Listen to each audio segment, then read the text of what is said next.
Warangal Kakatiya zoo పార్కులో సందర్శకులకు ప్రధాన ఆకర్షణగా నిలిచిన తెల్లపులి మృతి చెందింది. 15 ఏళ్ల వయసు కలిగిన తెల్లపులి వృద్ధాప్యం కారణంగా రక్తపోటు, గుండె సంబంధిత సమస్యలు, మూత్రపిండ వ్యాధులతో బాధపడుతున్నట్లు జూ అధికారులు తెలిపారు.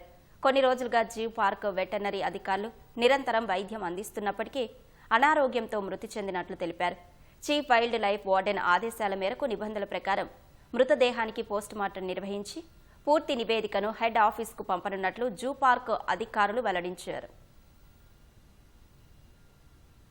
చరణ్ అనే వైట్ టైగర్ హైదరాబాద్లో ఉన్న నెహ్రూ జూలాజికల్ పార్క్ నుంచి జూలై 2025లో మన జూ పార్క్కి తీసుకురావడం జరిగింది. రాయల్ బెంగాల్ టైగర్స్కి ఉన్నంత ఇమ్యూనిటీ వచ్చేసి వైట్ టైగర్స్కి ఉండవు. దాని లైఫ్ స్పాన్ జనరల్గా 15 ఇయర్స్ ఉంటుంది.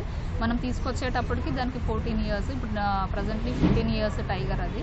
సో దాని లైఫ్ స్పాన్ని కూడా అటైన్ అవ్వడం జరిగింది. అది హెల్త్ పరంగా కూడా అంతా బాగానే ఉండేది. ఒక 2 రోజుల కిందటి నుంచి అది కొంచెం సిమ్టమ్స్ చూపించడము, ఫుడ్ తినకపోవడము అలాంటివన్నీ చూసాము. సో దానికి మెడికల్ ట్రీట్మెంట్ అంతా స్టార్ట్ చేసినాము. బట్ అన్ఫార్చునేట్గా అది చనిపోవడం జరిగింది. గత నెల రోజుల నుంచి కూడా తనకి హెవీ ప్యాంటింగ్ అలా చేయడం వల్ల దానికి తగ్గట్టు ఆ ట్రీట్మెంట్, దాంతోపాటు ఏజ్ రిలేటెడ్ ఇష్యూస్ ఉండడం వల్ల లివర్ ప్రొటెక్టెంట్స్, కిడ్నీ ప్రొటెక్టెంట్స్ అవి కూడా ఇవ్వడం జరుగుతుందండి. అనుకోకుండా ఈరోజు మరణించడం జరిగింది. పోస్ట్ మార్టం చేయగా ఏం తెలిసింది అంటే మల్టీ ఆర్గాన్ ఫెయిల్యూర్ వల్ల చనిపోయిందని.